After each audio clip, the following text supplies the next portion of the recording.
Welcome to the Using the Whole Whale podcast, where we learn from leaders about new ideas and digital strategies making a difference in the social impact world. This podcast is a proud production of Whole Whale, a B Corp digital agency. Thank you for joining us. Now, let's go learn something. This week on the Whole Whale podcast, we have someone who's also a fellow podcaster out there. She runs Mission Impact Podcast. Carol Hamilton, principal of Grace Social Sector Consulting, also a member of Nonprofitist. So we have been connected for a little while. I've heard your many takes on strategic planning, and I wanted to have you on so we could just ask you a bunch of questions. But first, how's it going? It's going well. Thanks for having me on. It's great to be here. Thanks. How long have you been in the podcasting game? Well, actually, it's 3 years. 3 years. So the podcast that releases next week will be number 85. I know you do yours on a much faster clip than me, but I'm proud that I'm heading towards 100. Oh, the 100 mark. I used 100 or 200. I forget which one. I made some special requests. I think I got Seth Godin on for one of them. I was like, all right, wow. Here's the thing. I've been trying really hard for a really long time. And like people, you can go after some big name guests for that milestone moment. All right. Well, I will have to think about that for my 100 and then, start planning for 200. And then you're also a part of the Nonprofitist network. Can you tell me about that? Yeah, I love the community that Heather Yando's put together, and it's just a great group of nonprofit consultants. Love coming together and just sharing the insights that we all have from working with the clients that we do. And I just really appreciate the common approach that folks take in terms of really wanting to be in partnership with nonprofits to support them as they pursue their missions. So it's a great community for sure. Yeah, we certainly have a lot of fun on the camaraderie side for sure. And then knowing that there's like a trusted network like yourself when somebody needs a strategic plan, and just sort of reading from your bio and the other work you do, helping with that strategic planning, impact mapping, service audits. I thought you'd be someone perfect to talk about, and this is the way I like to frame sometimes, like what I hate to do it, but like the mistakes, right? Because people come to you now because they're like crushing it, but and maybe we can break this down. We're going to break this down. The 5 biggest strategic planning mistakes nonprofits make. Can you give me a sort of top number with top for sure. charts here? I think the one that comes to mind most frequently is one that's really at the kind of tail end of the process of organizations that don't do a good job of actually operationalizing the plan. But I actually like to start at the beginning with a mistake that organizations can make around not starting with a big enough group involved. So I think there's been an approach, or kind of traditionally held, especially as organizations get bigger or more sophisticated, that it's the job of the senior leadership and the board, and maybe even the board exclusively, to do strategic planning and set the strategic direction for the organization, with this kind of mindset that the board is kind of the head, literally the head of the organization, and the staff or its body, the one that kind of implements what the head envisions. And I just don't buy into that much of a dichotomy between roles. I do think that there's a different, that staff and board have different roles in the organization and in the strategic planning process. And I also don't believe that just by being in a leadership team or on a board that people are kind of endowed with special strategic powers. So I like to really have it be a more open and participatory process to really bring everyone's voices into the process. And I think it makes leaders nervous, because they're afraid that it's just going to be this cacophony, that, it will be really difficult to come to alignment, come to agreement about what's really important to move the organization forward. And I've found that that's not necessarily the case. I've found that there's always some variation of how people see things, but it's often they're real focused on what is actually like 20% variation, where 80% people are across the board in all the different roles are actually in agreement of what are the big challenges facing the organization, what do they need to work on. So I find that it's much less of that I try to help leaders see that they don't need to be afraid of pulling people in, and also being clear who's ultimately going to be making the final decisions, who has the role of approving the plan. That's the board. That's great. But bringing everybody in, because ultimately it's all those folks who are going to need to put it into action. And so having them be part of the conversation will help them understand, why did we prioritize these three things, and really get behind the plan to actually put it into action and do that operationalizing that can be such a tricky piece as well. I like it. So our first biggest strategic planning mistake is sort of the head only approach instead of the head, shoulders, knees and toes, and toes. Pulling Time in to take staff. A holistic approach, a whole organization approach to the plan. And I do think there is a difference at different levels of the organization, and oftentimes it has to do with kind of folks' time frames that they're thinking about. Like, if you're frontline, depending on your role, you may be thinking about what am I doing today? What's happening this week?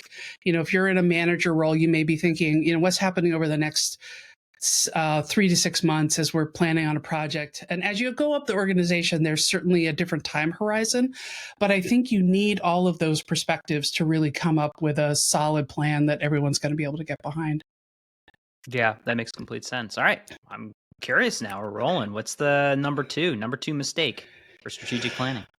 Well, I think the big one is that failing to operationalize, and people can get real excited about a plan. And part of it is actually couples with another mistake that I see organizations making, which is making both the process and the plan itself too complicated. So you joked before we got on the call of the 37-page plan that nobody reads and nobody references, and used to be in a big fat binder sitting on the shelf, and now if the same equivalent will get lost in your shared drive somewhere. So keeping it simple, having a 2 to 3 page plan, if going into that kind of next level of the implementation plan, only planning out for like 6 months to a year, not trying to nail down all the stuff for the entire time frame. All of those things help making it actually putting it into action, doing that implementation, operationalizing it easier. And I think another big thing around I'm struggling with that word today, operationalizing, is really looking at, rather than adding new things, how can you integrate the plan, checking in on the plan? How are you going to monitor progress and all of that? How can you integrate that into things you're already doing? Regular meetings you already have, regular ways that you already do your planning, integrating it with your budgeting processes, all these processes that you already have in the organization. How can you integrate it into those practices versus adding on yet another thing to do? So that would be another thing that I would recommend to kind of avoid some of those mistakes. Yeah, I'm going to bucket this one under the planning to collect dust plan problem. Yeah, don't do that. I think that's the thing that makes everyone kind of roll their eyes when they hear strategic planning. Or, I always when I'm talking to a new client, what has your experience been in the past, to see if they have got some strategic planning recovery that they need to do from previous bad experiences. And it's those wasted efforts that people think, well, why do we even bother? My answer to that is, if you're not ever taking the time to step back and kind of think about where you are and where you want to be, you're always reacting. And so, or it's all business as usual. You don't have that chance to kind of take a bigger look and step back and get a perspective. So, all right, what's number 3? What do we have next? I would say really there's a push-pull in planning between being visionary and being realistic. And so I think another mistake is really when you end up with this kind of pie in the sky plan that sounds wonderful on paper, but doesn't in any way really connect to the current capacity of the organization. And if it is, if you do have some really aspirational and stretch arenas within the plan, making sure that you have that you're clear about how are you going to get from here to there, and how are you going to build your capacity to match those aspirations. So I think that's the other thing that people fear in planning is when, it's so pie in the sky that, it just doesn't connect with today's reality. And today, I mean, folks are so stretched right now. If it's only about all the new things we're going to do versus how are we going to refine what we do or go deeper or let go of some things, then again, it just was like, it doesn't feel, it doesn't feel doable. Yeah, in my mind, there's this wish list versus to-do list versus don't do list. And right. If you're only dancing in one circle, you're probably headed toward problem number 2 is planning to collect dust. Yeah, exactly. So all of the mistakes I feel like end up in the plan that collects dust. All roads lead to like all the roads. So we're really trying to have the roads not lead to that. Yeah, I think some other ones are, in that implementation process, taking the time to think about how are we taking this bigger picture plan that doesn't have any more than 3 to 5 goals. I would say another mistake is the plan that has 7 to 9 goals. No organization can focus on that many things at once. So keeping it simple, 3 to 5, and then what are we going to focus on in year 1? And then in that implementation or operationalizing plan, that's where you get into the Susie's going to do it by quarter 3 and work with the, development committee on that. So the who does what by when kind of thing, but not worrying about who's going to do what by when in year 3 or year 5, because nobody can predict where you're going to be, who's going to be there, and what you will have needed to have changed. Mm-hmm. So just to summarize, number 4 is having the too many goals up front. Too many goals. Violating a 3 to 5. And number 5 is not identifying who does what when in the first year. Well, keeping it to just the first 6 months, first year, whatever makes sense in terms of the organization's planning processes. So that'll go back to that. How do we already do things? Do we plan on a quarterly basis? Do we plan on a 6-month basis? Are we doing annual work plans? What are we already doing? And then how do we integrate it into that? But not doing what I've seen where we get into those really kind of those thick binder plans where we're trying to say exactly what we're going to do in year 5. Don't bother. Don't waste time doing that. I always find it hilarious when I see folks trying to plan out that far in the future when you can't tell me what the weather in your backyard is going to be next week. I mean, if the pandemic didn't teach us anything, I would have hoped that would have that would teach us that. I mean, so I think there's also kind of this misconception that strategic planning is about predicting the future, which it's not. But it is setting your intentions for where you want to go in the future so that you're not just being reactive to everything that's going on around you. How often would you say an organization should, revisit, revise, rebuild that strategic plan? Well, I think there's different levels of that revision. So I would say, generally when I'm working with organizations, it's kind of that 3 to 5 year time frame that I've been talking about. So that's kind of mid-range planning. But then in terms of looking at the plan and making updates, revisions, that could be on that, whatever you decide the cadence is that makes sense for your organization, whether it's that quarterly check-in, 6 months, 1 year, that you're asking a couple questions around, what have we gotten done? What do we still need to get done? What no longer makes sense for us to do? And what have we done that we didn't expect? So, folks who had maybe just finished up their strategic plan in January of 2020 probably had a lot of new things that they ended up doing when they did their check-in a quarter later or, 6 months later and I feel like a lot of people just ended up saying, we have to throw the entire plan out. I don't think that was probably true in most cases, but there may have been things that all needed to be adjusted because of what was going on. So having a way and having an agreed upon process for doing that check-in, and not us, not thinking that, well, the board voted on it, so we can't possibly change anything. Going back to that proverbial, it's a living document, like making that real in the organization without, completely rewriting the plan every quarter. That wouldn't make sense either. But so you're kind of finding that Goldilocks spot between, we need to be flexible and adaptive, but we also want to kind of set our course and keep moving forward so that we're building on all the previous work that we've done before. It seems like that moment of annual review goal setting is a maybe good time to take out the old red line and say, all right, what part of this plan is still realistic versus not? Yeah, and sometimes it's just, we need to move these dates out. We didn't get as much done. It took longer. It was harder than we thought. There were more steps involved than we thought. Or it could be, this thing that we thought we should do isn't, we've gone through the first iteration and it's just not making sense. So let's drop it.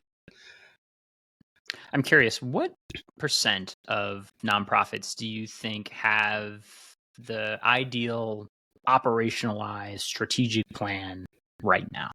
I have no idea, but I can't say that it's probably not a huge number.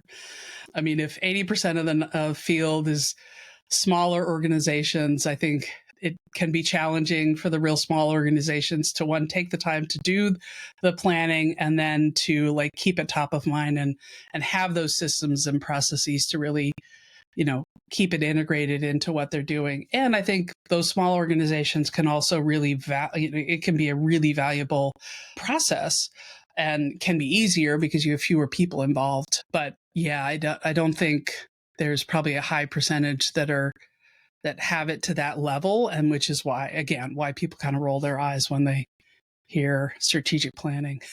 Yeah, it's like, wouldn't that be nice? But Wouldn't I'm that too be busy nice? trying to solve for tomorrow to plan for the next year. But sadly, it seems like a sword that cuts you twice, in the sense that I don't have enough, so I have to keep working hard so that I could have a plan so that I could have more. When in fact, taking that sort of pause to reflect and plan might help you objectively look at the do's, the don'ts, and the wish list that comprise something that should be guiding you and your work. Yeah, exactly.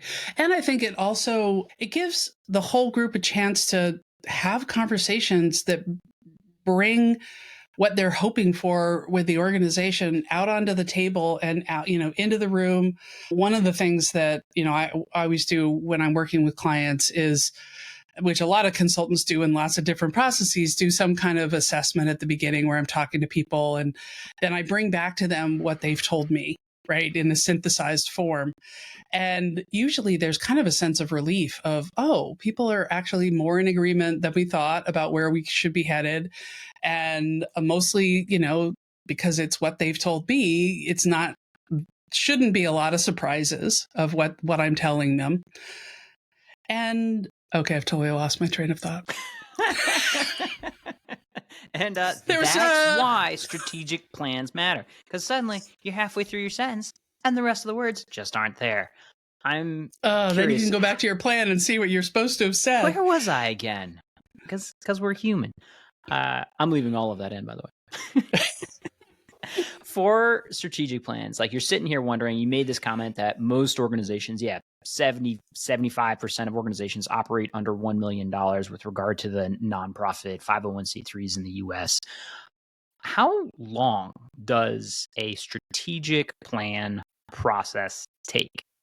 Well, I think it can be short and it can be long, but longer. It depends on how many other things you have going on at the same time. If you have too many things going on at the same time, I usually can, advise people to not try to do all of them. You've just launched a capital campaign, or, you're in the midst of some other kind of big transition. Not a great time to do a plan, because you need to be able to focus in.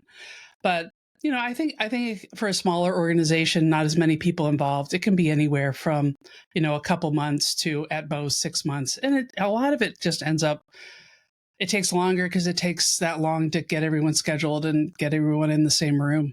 just with everything people have going on. But having a chance to talk to everybody, and then because it's not just about a retreat. There's other things that you need to do so that the group is ready for that retreat and can, has a basis to really have their conversation. And that's that beginning process where I'm, as a consultant, talking to all the folks and doing a survey, doing focus groups, doing interviews, whatever ends up being appropriate for the situation. Mm-hmm. I'm always just curious, and you don't have to answer this question. How much should an organization, let's say with an operating budget under $1 million, expect to spend to do a strategic plan process? I mean, I feel like that's a little bit impossible to answer, because I guess in some ways it depends on, are they paying for it themselves, or are they getting grant funding? You can write it into a grant funding. You're like, all right, to support. What do I put in my grant funding? Well, how long is a piece of string? In this case, I'm asking you, how long is a piece of string? I mean, I've seen you could do strategic planning, get someone to help you out with it pro bono, up to, I've seen RFPs for strategic planning up to $200,000. But obviously, there you go. An organization that's $200,000. That's how much a strategic plan costs. But it's important to note that the details matter. And as you said, like if it's 6 months of work, that's a lot of work. That's a lot of meetings. What are you looking to get out of that project? I would say if you are a $1 million or less operating, don't spend $200,000. I'm firm in stating that for you. Yeah, that's that advice is free. And I mean, there are ways that the organization can save money. One, they could look to see if there's somebody that they could get to do it pro bono, who would be a student, for example, who's studying nonprofit management or something and wanted to try it out for the first time. You're not going to get an expert that way, but that you get what you pay for. I'm really nervous. So, like, can I just be honest? Sure. I'm really, really suspicious of like the pro bono. Like, I genuinely believe you get what you pay for. And if we're talking about something like your strategic plan, like what you are guiding toward over the next year, plural potentially, I'm very nervous sending somebody out there being like, go get a student to write this for you.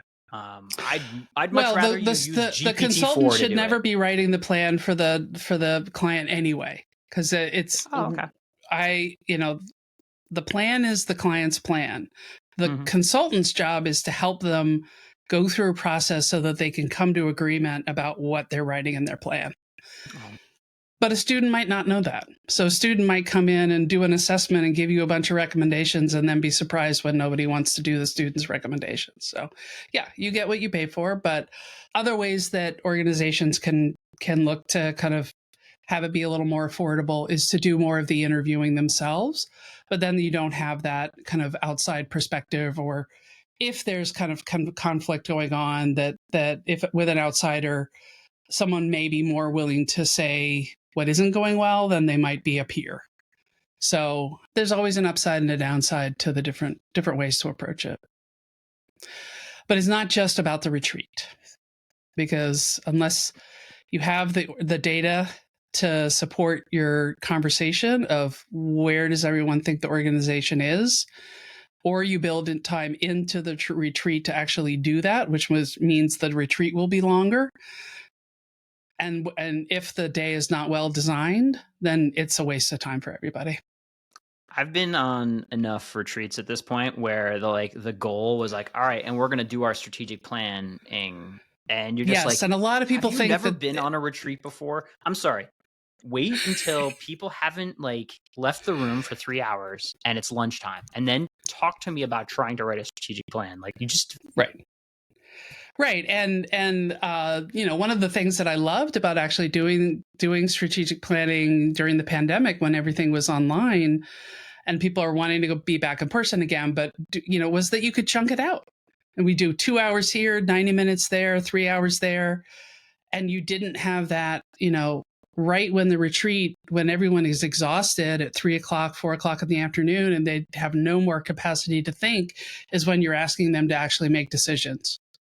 and synthesize and hone down on what you want to do. Well, you can't. And so that's when people walk away with the laundry list of all the ideas that were generated during the retreat. You have to go through that phase of having all those ideas and having that open brainstorming, but you also need a way that you're actually going to hone things down and make some choices. So a facilitator can help you with those things. And so another mistake I see organizations doing when they're trying to save money is, well, our board member will do it. Hmm. Great, but then they can't be in the conversation. So which role are you asking them to play? Or a staff member will do it, be the facilitator. And again, it means they can't really be part of the process. And, how are they doing it with everything else they have to do? So Yeah. Bonus possible, but mistakes not there. optimal. But I think that's like something earlier in my career. I think it was something that was lumped into, knock that out at the staff retreat. And I have now come to realize that is a recipe for, something that ends up being a to-do list, something that ends up being a item on the shelf that collects dust because it's not done with the level of thought and space I think you need for thoughts to breathe, to be aggregated, and then pulled together in something that can guide forward. I feel like we're turning people off of saying like this can be a 6-month process because you're like, that's half the year. So what? Like it feels like it's too 6 long, months, but it's for a strategic planning task force, for example, who are working to steward the process, not to make all the decisions.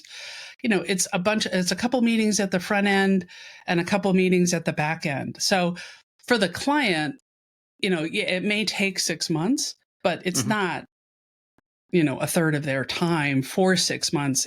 There's a ebb and flow of engagement throughout the time. All right. I think I almost get it. I think at the very least, there are some pitfalls that are easy to walk into, especially getting started. And frankly, most nonprofits operate under that $1 million, which is why I just sort of like press that a bit more on operationalizing and using strategic planning in there. And anything else that you want to add to our conversation on this topic? Well, I mean, we talked about all the mistakes, and so it's easy, like you said, to get discouraged. Like, why should I even bother if all of it's going to go wrong? Good point. So I'd say if you want to have a good process and have it go well, first, stick to those no more than 3 to 5 goals, a short, high-level plan with each of those goals, a couple action steps that all has action verbs in them. And then for each of those action steps, define what success looks like, so that when you've made progress, and then have that process for updating and evaluating, and have that process for, defining those shorter term tactics that are going to move you forward. So I think all of those things together, plus really having a holistic approach in terms of involvement and participation, will make for a much more successful process. I think you make a good point too about sort of that vision of what success looks like and what that enables you to do. Very negative tone of mistakes in doing this. But for me, and I'll let you also toss in a couple, when I look at a strategic plan that is well done, I think it does open up the opportunity for increased grant funding because your narrative and your programmatic work is directly aligned with what you're doing in a thoughtful way, which will make every grant writer smile. And also just the analytics side of me, like when we work with a client that comes in and has a clear plan, wow, is it easy to suddenly roll that into a Google Analytics 4 interface and dashboard? Like, hey, those are those numbers. Here it is there. What about for you? What is tomorrow being better than today for strategic planning? The value that I see beyond just the plan itself is by having that holistic and kind of participatory process, people get to know each other better. People who are new to the organization learn about the organization. It's a lot of times people are nervous if they have new board members coming on. How can they participate? Well, you fast forwarded that board member's understanding of the organization by them being involved. People get to talk to each other when I'm doing it, get to talk to each other across departments. And so they learn about other people's work. They get to have conversations that they've been having in the hallway and complaining to each other about. We get to bring it into the room and actually come up with some solutions. So those are all things that I think, and it's just, it's that investment in the important but not urgent to really move yourself forward. I think that's a great point too, coming back to like my pushback on the 6 months, that the journey is in part the destination when it comes to staff alignment, adoption of those goals, and then willingness to execute out on it. And to say like, oh, it's like my tiny mind being like, give me the document. When is it going to be done? You're like, you get what we're talking about is part of the destination because of what it will let the team see, what it will help with regard to board members who will then hopefully be stronger advocates for you. Exactly. See funding support, chapter funding support. Yeah. So I think that's a key takeaway. So thanks. Alrighty. As a part of my podcasting process, we always usually go into rapid fire. And so today, hopefully, we can get through some of these. Keep your responses to, I don't know, about 30 seconds. I say that. I never enforce it. Here we go. All right. What is one tech tool or website that you have started using in the past year? One called squadcast.fm, which is a tool like the one that we're in right now, which is Riverside for doing remote interviewing for podcasting. What is one tech issue you are currently battling with? Oh, having all my systems talk to each other. What's coming in the next year that has you the most excited? Besides anytime I get to see my grandson, I would say it's a big project that I'm working on with a couple colleagues. I'm also a part of a consultant collective called All In Consulting, and we do DEI and strategy work. And this one is a really equity-centered strategic planning process, and for a really interesting organization, and has a bunch of different elements. We're also going to be looking at their theory of change and evaluation. So it's a really meaty project, so I'm looking forward to working on that. Can you talk about a mistake you made earlier in your career that shapes the way you do things now? Well, I think there's a lot of talk with consultants about speaking truth to power. And I think early on in my career, especially when I came into the nonprofit sector, I was young and of course I knew everything then. So I was very eager to do this. And I think that it's important to do so, but it's also important to be aware of the other person on the other end, how they can hear what you're saying, how you're giving feedback, and how you can be engaged in a conversation so that it's a constructive one instead of a call out or a blame, which I might have been guilty of earlier in my career. Do you believe nonprofits can successfully go out of business? I mean, if they're in the business of solving a particular societal problem, one would hope that they would go out of business. Of course, a lot of organizations are there to deliver a service that's perennial, like education or healthcare. But for the ones that are working on ending homelessness, hopefully they'll all go out of business soon because we'll have solved the problem. Okay. You don't want to be clipped the wrong way on that one, right? Because we've solved the problem, we don't want them to go out of business otherwise.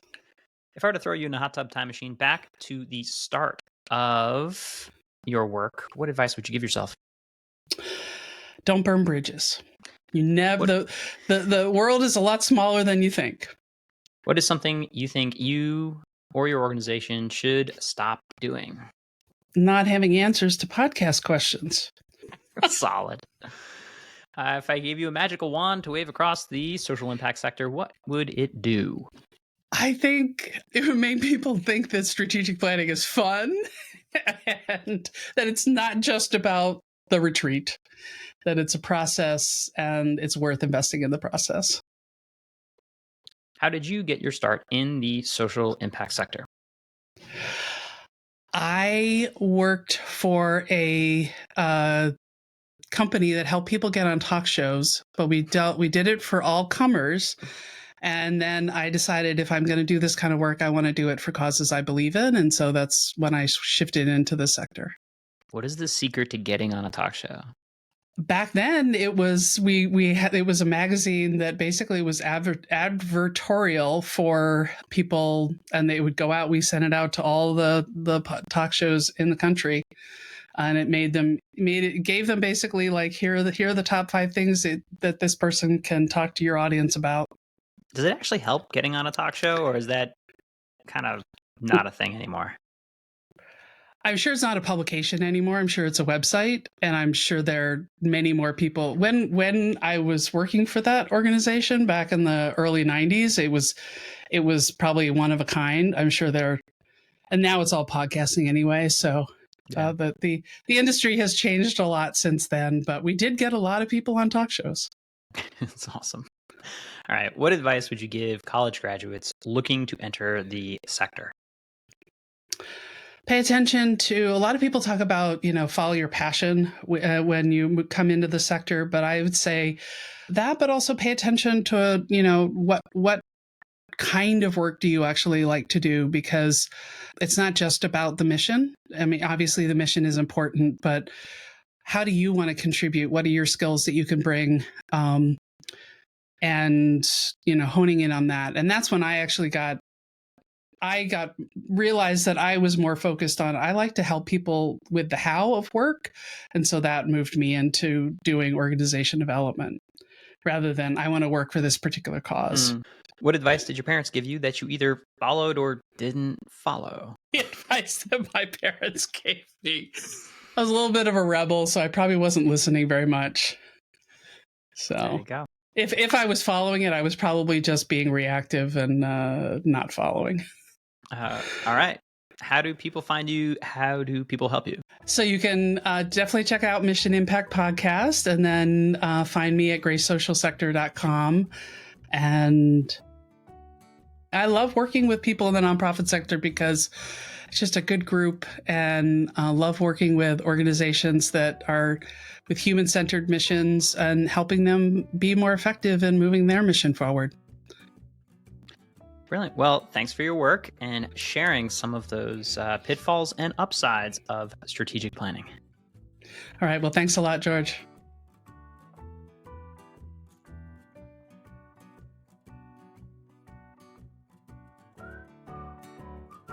This has been Using the Whole Whale podcast. If you want to keep learning more about these topics and others, head on over to wholewhale.com/university to keep learning with us. Thanks as always to GregThomasMusic.org for his tunes that underwrite our tracks. They're fantastic. Hope you're doing well, Greg. And just a reminder, subscribes really help us on any platform that you listen to us on. Please give a thought to click and subscribe, and maybe even a comment, because we like hearing from you.